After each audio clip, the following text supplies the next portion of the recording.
Awaken to play.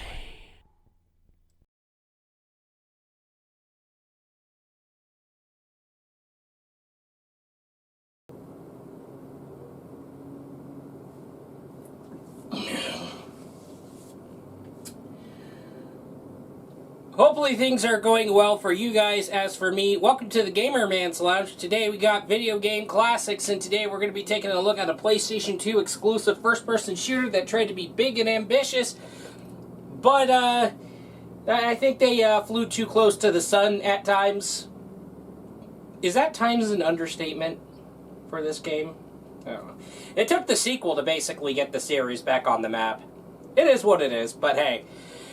Things happen, and it took an HD remaster to make the first game, just go for the HD remaster at the end of the day. Let's just say that, okay? But let's get into the zone. The Killzone. Once, upon a time ago, before Shadow of the Colossus said, "Hold my beer," there was a game that said, "I want to be ambitious, but I want to be an intense and cinematic PlayStation 2 exclusive first-person shooter." However, that game is Killzone, and we can all agree how people wanted to go all out with this one.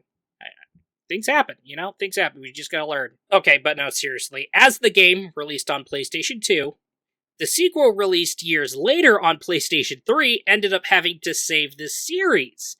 Thanks to that sequel, Killzone 1 was given the HD remaster treatment for PlayStation 3 also. So imagine all the quality of life improvements that the remaster considered. Anyway, let's get right on going with Killzone 1. The game's story takes place on a planet that is getting invaded by a way more morally questionable militant faction known as the Helghast. It seems that Helghast army in Helgen wants to invade from left and right, and, well, you could say the planet Vecta seems to be the first to get an invasion from the Helghast. And now, the ISA has to ward off that invasion and basically save that planet. And you will be taking the role of 4 soldiers that will form into a squad later in the story. Now, this is going to mean that the game will put in intermissions where you can change your chosen character. As a matter of fact, you will be stuck with Templar until more characters join Templar. Now, I will go ahead and say that this campaign is really lengthy. At the same time, it is a hell of an action-packed campaign from beginning and going forward. And you won't have access to a weapon wheel since you will be only able to carry 3 weapons at a time. You will also be having secondaries such as frag grenades, for example.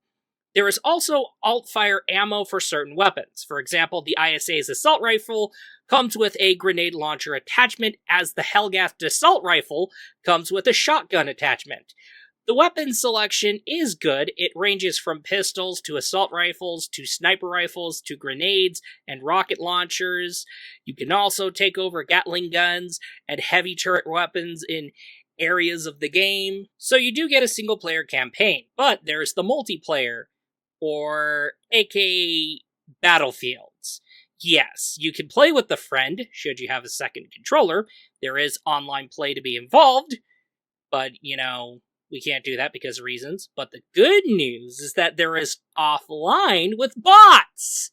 That's right, offline with bots! Your Battlefield's modes consist of Deathmatch and Team Deathmatch, Killzone's versions of Capture the Flag known as Supply Drop, Domination aka Control Point, and 2 versions of Guard from Others Trying to Destroy. Oh yeah, and that does remind you, Killzone gives you melee, but one-hit melee takedowns in the campaign, but in Battlefields, no melee. It takes away the ability to melee people. Now, there is plenty in terms of content, as a matter of fact, especially considering the fact how single-player and multiplayer, or Battlefields, can leave you hooked on for hours. I would like to go ahead and add in that the design is damn well impressive at the end of the day. They went all out when it comes to the level designs, and the environments look amazing. They're well detailed. They're way ahead of its time, I will go ahead and say that. The music is fitting, okay, and the sound presentation is all out. Absolutely all out. It is time to really address something. Killzone likes to really push the limits of the PlayStation 2, and while that could be a great thing, This game really loves to do this too much. And this leads into complications, and such complications are going to result in frame rate complications, glitches, and more shenanigans to endure. Now, it would be best if you were to just go to the PlayStation 3 remaster more rather than the PlayStation 2. I am keen on that idea as well, and I will cover the sequel in another video. That sequel, the developers really went all out, but they knew when to chill the fuck out more, okay? I could pretty much go ahead and say how the developers were cocky when it came to the PlayStation 2, don't get me wrong. Also, the AI becomes a mixed bag. Enemy AI becomes formidable, but even admirable when they step up their A game, okay? But that's only when the AI for enemies work out pretty well. And the same thing can be said for allies. But there are times, and this is why I want to go ahead and talk about the allies. There are times where the enemy just camps consistently and stays hidden until the player thinks it's all clear. Okay, I've had that happen to me, okay?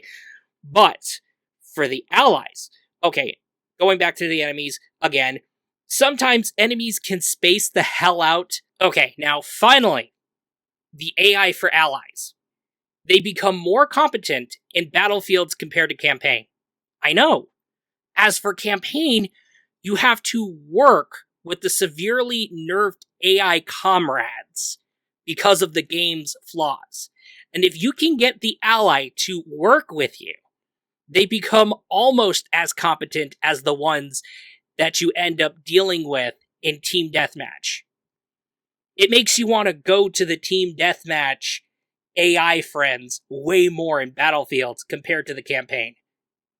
I don't know what the hell happened, but it is what it is. Again, there is potential in Killzone. The action-packed campaign, the fun battlefields, aka multiplayer, especially when it comes to offline with bots, okay? The environments, the level designs, okay? The designs, all out, the music orchestrated, the sound presentation.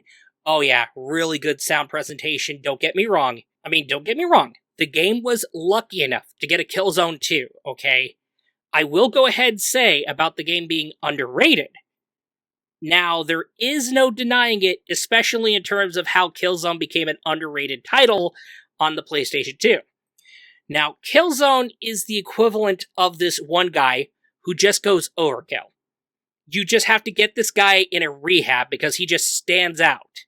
Considering the fact that he never drinks alcohol or even bothers with energy drinks, never even does any crazy drugs, okay? He just goes and sneaks in a bobsled into a water slide at the water park. The next thing you know, chaos erupts as many patrons were severely injured thanks to that guy's stunt. Okay, you know what? I'm definitely going overboard, okay, with what I am trying to portray, but I will go ahead and say this, okay? This game should have waited till the release of PlayStation 3. We saw the improved result with what the developers got what they wanted to do with the sequel at the same time, okay? If impatience is persistent, this should have been a PC-released title in the first place. Hey, with this recompilation tool that I've been hearing, giving the community the idea to make that PC port around the corner, okay, this game, getting this, isn't much less of a good idea. It's actually more of a better idea at the end of the day. I actually should consider that idea more rather, to be honest with you here. But until then, your best bet would probably be going for the HD remaster on PlayStation 3. As a matter of fact, expect quality of life improvements and stability improvements to be guaranteed, okay? Killzone isn't the worst game in existence, okay? This game should have been thought through better. Hey, I recommend it, okay? I would recommend it. Just get the HD remaster on PlayStation 3. Yes, even I am thinking of doing that too. A few people on the forums seem to also apparently point out that optimization was probably an issue for Killzone. That could be the case. They really went way too big on this. It's like trying to port, like, Far Cry 1 on a Nintendo GameCube.